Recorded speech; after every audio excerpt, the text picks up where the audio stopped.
ಬ್ರಹ್ಮಶ್ರೀ ಪಿತಾಮಹ ಪತ್ರಿಜಿ ಸರಿಗೆ ವಂದಿಸುತ್ತಾ, ಸ್ವರ್ಣಮಾಲಾ ಅಮ್ಮನವರಿಗೆ ವಂದಿಸುತ್ತಾ, ನನ್ನ ತಂದೆ ತಾಯಿಗೆ ವಂದಿಸುತ್ತಾ, ನನಗೆ ಧ್ಯಾನ ಕಲಿಸಿದ ಅಕ್ಕ ಭಾವನಿಗೆ ವಂದಿಸುತ್ತಾ, ನಮ್ಮ ಪಿರಮಿಡ್ ಮಾಸ್ಟರ್ ಭಾರತಿ ಮೇಡಮ್ಗೆ ವಂದಿಸ್ತಾ, ಹಾಗೆ ಈ ಇಂಡಿಯನ್ ಚಾಲೆಂಜಿಗೆ ನನ್ನನ್ನು ಆಯ್ಕೆ ಮಾಡಿದಂಥ ಅಯ್ಯಪ್ಪ ಸರಿಗೆ ತುಂಬ ಹೃದಯದ ಧನ್ಯವಾದಗಳನ್ನು ಅರ್ಪಿಸ್ತೇನೆ. ಇಂಡಿಯನ್ ಚಾಲೆಂಜ್ ಬಂದುಬಿಟ್ಟು ನನಗೆ ತುಂಬ ಹೆಲ್ಪ್ಫುಲ್ ಆಗಿದೆ. ಯಾಕೆಂದರೆ ನಾನು ಭಾರಿ ಕಷ್ಟದಲ್ಲಿ ಈ ಚಾಲೆಂಜನ್ನು ಎದುರಿಸಿದ್ದೇನೆ. ಯಾಕೆಂದರೆ ನನಗೆ ಟೈಮೇ ಸಿಗೋದಿಲ್ಲ. ಎಲ್ಲರೂ ಹೇಳ್ತಾರೆ ಟೈಮ್ ಸಿಗೋದಿಲ್ಲ ಅಂದರೆ ಎಂತ ಹೇಳ್ತಾರೆ, ನನಗೆ ಹೇಳಲಿಕ್ಕೆ ಬರೋದಿಲ್ಲ, ಕಾರಣ ಅಷ್ಟೇ ಅಂತ. ಆದರೂ ನಾನು ಇದನ್ನು ಚಾಲೆಂಜ್ ಕಂಪ್ಲೀಟ್ ಮಾಡಿದೆ, ಹೇಗಾದರೂ ಟೈಮ್ ಹೊಂದಿಸಿ ಕಂಪ್ಲೀಟ್ ಮಾಡಿದೆ. ಮತ್ತು ಬಂದುಬಿಟ್ಟು ಯಾವುದಾದ್ರೂ ಮಾಡಬೇಕಂತ ನಾನು ಸಾಂಗನ್ನು ಸೆಲೆಕ್ಟ್ ಮಾಡಿದೆ. ಡ್ಯಾನ್ಸ್ ನನಗೆ ಬರ್ತಾಯಿಲ್ಲ. ಡ್ಯಾನ್ಸ್ ಮಾಡಬೇಕಂತ ತುಂಬ ಆಸೆ ಇತ್ತು, ಡ್ಯಾನ್ಸ್ ಬರ್ತಾಯಿಲ್ಲ.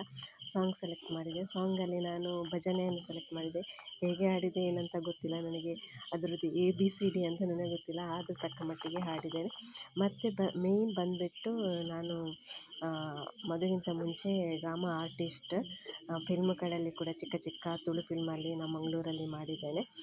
ಇಷ್ಟರವರೆಗೆ ನನಗೆ ಯಾವುದು ಅವಾರ್ಡ್ ಬರಲಿಲ್ಲ. ಮೊನ್ನೆ ಕಲಾರತ್ನ ಅಂತ ನನಗೆ ಇಂಡಿಯನ್ ಚಾಲೆಂಜಿಗೆ ಸೇರಿದ ನಂತರ ಕಲಾರತ್ನ ಅಂತ ಬಿರುದು ಸಿಕ್ಕಿತ್ತು, ಸರ್ಟಿಫಿಕೇಟ್ ಎಲ್ಲ ಸಿಕ್ಕಿತ್ತು.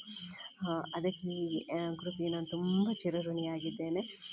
ಮತ್ತು ಬಂದುಬಿಟ್ಟು ನನಗೆ ಇಂಗ್ಯಾಂಗ್ ಗ್ರೂಪಿಗೆ ಸೇರೋದಕ್ಕಿಂತ ಮುಂಚೆ ತುಂಬ ಅಂದರೆ ತುಂಬ ಕೋಪ ಇತ್ತು. ತುಂಬ ಅಂದರೆ ಹೇಳಲಿಕ್ಕೆ ಆಗಲಿಲ್ಲ. ನಾನು ಧ್ಯಾನಕ್ಕೆ ಬಂದು ಆದದ್ದು 8 ತಿಂಗಳು.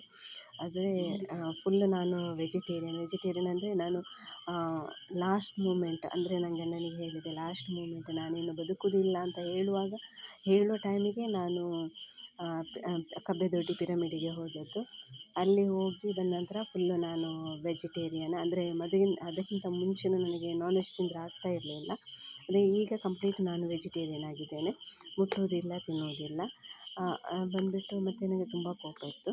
ಇಂಗ್ಯಾಂಗಿಗೆ ಬಂದ ನಂತರ ತುಂಬ ಸುಧಾರಿಸಿದೆ. ಅಂದರೆ ಅತ್ತೆನನ್ನು ಕಂಡರೆ ಆಗ್ತಿರಲಿಲ್ಲ, ಏಕೆ ಗೊತ್ತಿಲ್ಲ. ಅವರು ನನ್ನನ್ನು ನೋಡಿದರೆ ಹಾಗೆ ಅಷ್ಟು ಇದು ಮಾಡ್ತಿದ್ದರು. ಈಗ ಎಲ್ಲ ಒಳ್ಳೆಯ ರೀತಿಯಲ್ಲಿ ನಡೆದು ಹೋಗ್ತಾ ಇದೆ, ಒಳ್ಳೆಯ ಪ್ರೀತಿನ ಆಗ್ತದೆ. ತುಂಬ ಥ್ಯಾಂಕ್ಸ್ ಈ ಗ್ರೂಪಿಗೆ. ನಾನು ತುಂಬ ಲಕ್ ಮಾಡಿದೆ ಅನಿಸುತ್ತೆ ಈ ಟೀಮಲ್ಲಿ ಜಾಯ್ನ್ ಆಗಲಿಕ್ಕೆ, ಅದು ಕೂಡ ಅಯ್ಯಪ್ಪ ಸರ್ ಟೀಮಿಗೆ. ನಾನು ಅಯ್ಯಪ್ಪ ಸರ್ಗೆ ಎಷ್ಟು ಧನ್ಯವಾದ ಹೇಳಿದರೂ ಸಾಕಾಗಲಿಲ್ಲ. ತುಂಬ ತುಂಬ ತುಂಬ ತುಂಬ ಥ್ಯಾಂಕ್ಸ್ ಸರ್.